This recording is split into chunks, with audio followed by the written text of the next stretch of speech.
कहूँ बजा के ढोले, श्वास जो खाली जात है, ये तीन लोक का मोले। एक मंत्र आप करते हो सतनाम का, जो आप जी को प्रदान किया जाता है। अब से पहले ये मंत्र किसी के पास नहीं था, सतनाम मंत्र।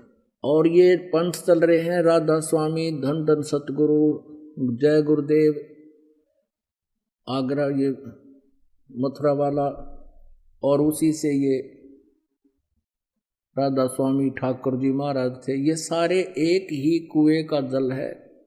सब भ्रमित पंथ हैं, काल प्रेरित हैं। काल के जाल में फंसाने का ये पक्का षड्यंत्र है इनका। इनको सतनाम का भी पता नहीं, सतनाम के वस्तु है।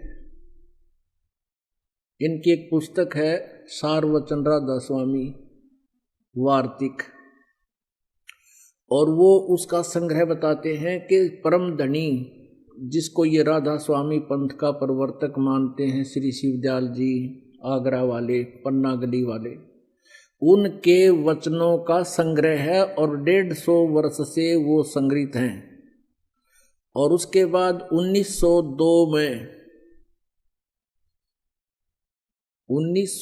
में इसका जो है ना बुक रूप में छपवाई गई। 1902 से लेकर आज तक 109 वर्ष हो गए, और उस अज्ञान को ये भोली आत्मा रटते आ रहे हैं। उसमें लिखा है, एक जगह तो लिखा है कि सतनाम 5वीं मंजिल है, 5वीं मंजिल सतनाम। और फिर बताया है कि सतनाम को सतलोक भी कहते हैं, सतनाम को सतपुरुष भी कहते हैं, और सतनाम को सारनाम भी कहते हैं, सतनाम को सतलोक भी कहते हैं, सतपुरुष भी कहते हैं, और सतनाम को सतनाम भी कहते हैं। इनकी बुद्धि घुमा रखी थी काल ने। अरे सतनाम 2 अक्षर का जाप है। सतनाम माने सच्चा नाम, और ये इसको कहीं तो सतनाम बताते हैं।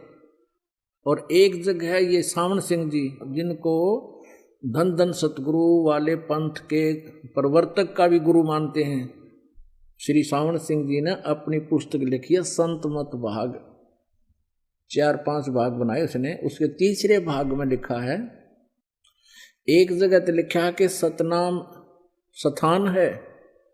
आगे फिर किसी ने पूछा कि 4 राम की व्याख्या करते हुए बताते हैं कि सतनाम असली राम है। इन सतनाम का नहीं वेरा आज तक। कहते झूठा ज्ञान और ध्यान कहाँ लाओ, ये बाद विदा चतुराई। जब तुम्हारा ज्ञान ही नल है, कोई थ्योरी लिखता है बच्चा स्टूडेंट, उस लिखे हुए थ्योरी पर लिखे हुए उस विधान के आधार से वो प्रैक्टिकल करता है तो सफल होता है। जिसका थ्योरी ही गलत है तो प्रैक्टिकल ठीक कैसे हो सकता है उसका। तो जो भी उस संत रूप में बैठे उस शिवदयाल जी ने अपने जीवन में जितने भी डले ढोए, उनका अनुभव है ये, जो उनकी सार नाम राधा स्वामी वार्तिक, और उसमें उन्होंने ये ज्ञान दे रखे हैं। तो वो ध्यान कहाँ लगाते हो? 2.5 घंटे सुबह, 2.5 घंटे शाम, जब तुम्हारा ज्ञान ही गलत है, तुम्हारी छुरी ही गलत है। तो यहां परमात्मा कहते हैं ये सतनाम है 2 अक्षर का, जिसमें एक ओम अक्षर है, और जैसे ओम तत् सत में 3 मंत्र बताए, इनमें से एक तत् मंत्र सांकेतिक ये दास बताएगा उसको, और दूसरा नहीं बता सकता, अधिकारी भी नहीं है, और उस दास से पहले किसी को इसका पता भी नहीं था। लेकिन परमात्मा कबीर जी ने 600 वर्ष पहले अपनी वाणी में ये लिखा था, और उसको अब डिस्क्लोज करना था, पहले गुप्त रखना था। ये परमात्मा का आदेश था। इसी कारण से आदरणीय नानक साहिब जी ने भी इस 2 अक्षर के सतनाम का जाप किया, लेकिन अन्य किसी भी शिष्य को प्रदान नहीं किया, और न ही उनको जाप करने का आदेश दिया। जैसे समंदर की साखी, जैसे गुरु नानक देव जी की साखी हैं, जन्म साखी, उनमें समंदर की साखी हैं। उसमें मर्दाना और बाला दोनों गुरुदेव से प्रार्थना करते हैं कि हमें श्रीलंका दिखाने की कृपा करो। तो उन्होंने कहा कि चलो समंदर के ऊपर का चल पड़े, जैसे थल पर चलते हैं, और उनसे कहा कि तुम वाहेगुरु वाहेगुरु जपते रहना। अब मर्दाना और बाला तो वाहेगुरु जप रहे हैं और नानक जी ये दो मंत्र का जाप जप रहे हैं, सतनाम जप रहे हैं मुख से मौखिक। उस दिन मर्दाना ने भी वही सतनाम जाप शुरू कर दिया। वो डूबने लगा समुद्र में। तब गुरु जी ने पूछा, मर्दाना तू वही जाप कर जो मैंने कहा। तो मेरी रीस मत कर, मेरे वाला जाप मत कर। तब उसने वही जाप किया, वो 2 अक्षर का जाप बंद कर दिया। अपनात्माओं, इससे भी ये बात प्रमाणित होती है कि सुनियोजित तरीके से परमात्मा यहां तक लाए हैं इस रहस्य को। परमेश्वर कबीर जी ने कहा था धर्मदास जी को, धर्मदास तो 1,00,000 दुहाई, ये सार नाम कहीं बार ना जाई, ये असली मंत्र कहीं बार ना जाई। और इस मूल ज्ञान को भी, यथार्थ ज्ञान को भी अभी तक छुपा के रखना है। अब कलयुग के इस समय में इसको डिस्क्लोज करना था। इसे सिद्ध है कि ये मंत्र अभी किसी के पास नहीं था। गुरु नानक देव जी को अवश्य पता था, लेकिन इन्होंने आगे परमात्मा के आदेश से किसी को, सिख समाज को नहीं दिया। क्योंकि अब तक अगर ये मंत्र पहले से डिस्क्लोज होता तो ये नकली काल के दूसरा दस्वामी वाले इसका मंत्र बताते पाते, 2 अक्षर का ये मंत्र जाप करो, फिर ये दास क्या बताता आपको, और वो नाम ये देवी देते तो वे अधिकारी नहीं थे, इसलिए वो काल के जाल में फिर भी रख देते आपको। तो इस प्रकार परमात्मा ने आप पर मेहर करी है, और इस परमेश्वर के इस सतनाम के जाप से आपके पाप कटेंगे, आपके श्राप कटेंगे, आपके ऊपर 3 ताप का जो दुख, भूत प्रेत पितर जो भी आपके ऊपर आपदाएं आई हैं, ये सब नष्ट हो जाएंगे। क्या बताते हैं, जब ही सतनाम हृदय धरो भयो पाप को नाशे, जैसे चिंगारी अग्नि की भाई पड़े पुराने गाशे। कबीर परमात्मा कहते हैं अपने उस सच्चिदानंद घन ब्रह्म की वाणी में, कबीर वाणी में, उस तत्व ज्ञान में कहते हैं, जब ही सतनाम हृदय धरो। हृदय धरण का अर्थ यहाँ पर है कि जब आपको यो नाम मिल गया और आपने सच्चे दिल से इसका जाप शुरू किया, नियमित रहे और मन में किसी प्रकार की कोई विक्षेप आपका उत्पन्न ना हो गुरु, परमात्मा और मंत्र के प्रति, फिर ये आपके हृदय धरा गया। उसके बाद जब तुम सुमन करोगे सच्चे दिल से और बिल्कुल निशंका होकर के, निसंसित होकर के, फिर देखना इसका कितना कमाल होता है। तो जब ही सतनाम हृदय धरो भयो पाप को नाश, और मानो चिंगारी अग्नि की पड़े पुराने घास। 1000 क्विंटल और चाहे 1000 टन सूखा घास अडंगा पड़ा हो कहीं पर, और उसको ढोण लग गया आदमी, कदे भी ना उठे ना कितना दरिया जा, एक माचिस की सीख जलाकर चिंगारी ला दे, उसमें सारे नफसवा करके राख बना दी और चलेगी तेज हवा, इधर उधर बखेर कर उसको कति क्लियर कर देंगे। तो यहां परमात्मा कहते हैं, जब ही सतनाम हृदय धरो भयो पाप को नाशे, जैसे चिंगारी अग्नि की भाई पड़े पुराने घासे। जैसे सूरज के आगे बदरा ऐसे कर्म छयारे, प्रेम की पवन करे चत मंजन फिर झलके तेज नयारे। जैसे सूरज के आगे बादल ऐसे कर्म छयारे, जैसे सूर्य के सामने काले काले घोर बादल छा जाते हैं, उसका प्रकाश धीमा पड़ जाता है, ऐसे आप आत्मा और परमात्मा के बीच में हमारे पाप कर्मों के बादल छाए हैं। क्या बताया है कि जैसे सूरज के आगे बदरा ऐसे कर्म छयारे, प्रेम की पवन कर चतमंजन फिर झलक तेज नयारे।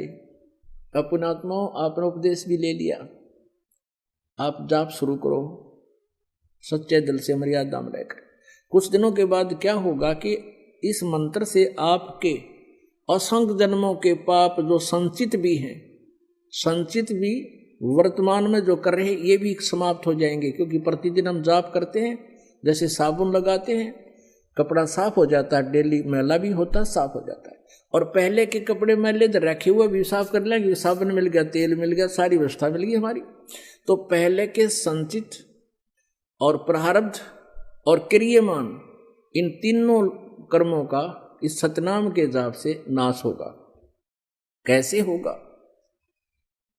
कि जब आपके पाप कुछ कम हो जाएंगे, इस लगे रहोगे। जैसे कि आपने देखा हो ये मोटर मैकेनिक होया करें, उनके कपड़े इतने मैले हो जाते हैं उनके कलर का नहीं पता ये कौन से कलर का है, और फिर उसको कोई साफ करने लगे तो 2 4 10 बार साबुन लाने से तो उसका थोड़ा थोड़ा सा मैल और वो कपड़ा दिखने लगेगा, ये कपड़ा भी है कि मैं और अड़ंगा है, और फिर उसको बार बार फिर धोएंगे साफ करेंगे, तो धीरे धीरे साबुन से ना होगा तो पेट्रोल से ड्राई क्लीन करेंगे तो वो कपड़ा साफ होगा।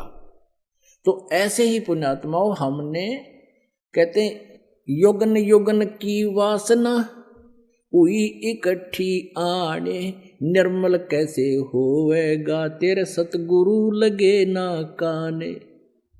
युगन युगन की वासना, युगों युगों के इतने पाप कर्म हो गए इकट्ठे आण, और निर्मल कैसे होगा कोई सतगुरु तत्वदर्शी संत परम संत तुझे मिला नहीं, वो सतगुरु लगे नहीं कान, यानी उनके वचन सुनने को नहीं मिले। और जब आपके हृदय में फिर कुछ दिनों के बाद क्या होगा, आपके हृदय में एक ऐसी पवित्र प्रेम उत्पन्न होगा भगवान के प्रति। पहली बार तो आप सत्संग सुनते हो, 2-4 बार तो ये ज्ञान सुनने को भी अच्छा नहीं लगता, धीरे धीरे आपको इतना आनंद आएगा फिर, क्योंकि जैसे मलेरिया के बुखार में जवर में इंसान को व्यक्ति को खाना भी कड़वा लगे, सेब संतरे भी कड़वे लगते हैं, टेबलेट खाने से यानी कड़वी टेबलेट ही खानी पड़ती है, कहाँ तो वो रोटी भी खाना नहीं चाहता वो भी कड़वी लग रही है, उस कड़वी को मीठा बनाने के लिए कड़वी टेबलेट ही खानी पड़ती है, कुनीन खानी पड़ती है, न चाहते हुए भी खानी पड़ती है। तो ऐसे इस ज्ञान को और फिर मंत्र के मिल जाने पर सुमरण उसके ऊपर विशेष कसक से जाप करने को आपने न चाहते हुए कुनीन की तरह खाना ही पड़ेगा, करना ही पड़ेगा। तो प्रारंभ में तो आपको मजबूरी सी होगी कि ये तो बता दिए इतने मंत्र गुरु जी ने, ये कैसे होंगे। अरे सुबह से लेकर शाम तक मजदूर कस्सी बजावे, किसान हल जोता है, सारा दिन फद्दर फद्दर पता नहीं कहाँ तक पहुँच जाते हैं, क्या भगवान का बैठ कर चलते फिरते मंत्र नहीं कर सकते हम? कुछ दिनों के बाद फिर इस मंत्र के बिना आपका दिल भी नहीं लगेगा।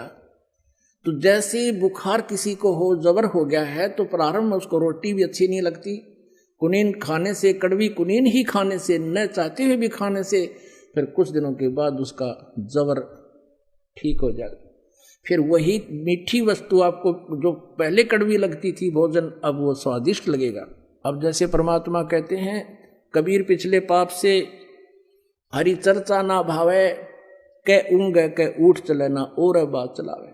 तुलसी पिछले पाप से हरि चर्चा ना भावे, जैसे जबर के बेग ते भाई भूख विदा हो जावे।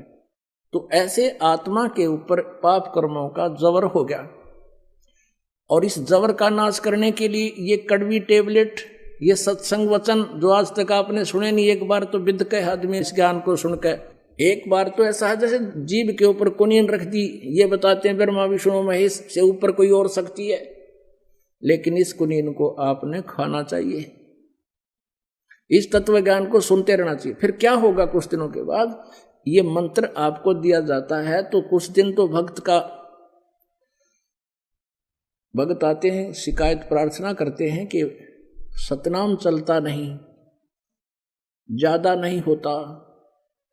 कुछ दिनों के बाद आप इसको चलाते रहो धक्का सा करके, कुछ दिन फिर अपने आप चलेगा, आपको बहुत आनंद आएगा। फिर आपकी आंखों में आंसू आने शुरू हो जाएंगे, भगवान की जरा सी भी चर्चा होगी। तो क्या बताते हैं, युगन युगन की वासना हुई इकट्ठी आने, निर्मल कैसे होएगा तेरे कोई संत लगे ना कान। जब संत आपके कान लग जाएंगे यानी सतगुरु मिल जाएगा, फिर क्या होगा? जैसे सूरज के आगे बदरा ऐसे कर्म छयारे, प्रेम की पवन करे चितमंजन फिर झलके तेज नयारे। आपको बताया ना कि जैसे 1000 टन घास फूस पड़ा हो अड़ंगा, एक माचिस की सीख लगा दे सवा हो गया, तेज हवा चल इधर उधर बुना कर ऐसे फेंक दिया, कहीं का कहीं गया। तो क्या बताते हैं कि असंख्य जन्मों की वासनाएं तुम्हारे पाप कर्मों को परम संत से प्राप्त उस सतनाम के मंत्र से सभा कर दिया जाएगा। और फिर प्रेम की पवन करे चितमंजन झलके तेज नयारे, फिर आंखों में भगवान के प्रति वो प्रेम जागेगा, आंखों से आंसू चलेगी, वह प्रेम की पवन चलेगी। इन बादलों को जो बीच में बादल अड़े हुए हैं कर्मों के, उनको फेंक देगी, तितर बितर कर देगी, और फिर आपकी आत्मा निर्मल होगी, सतलोक प्राप्ति होगी। बोलो सतगुरुदेव।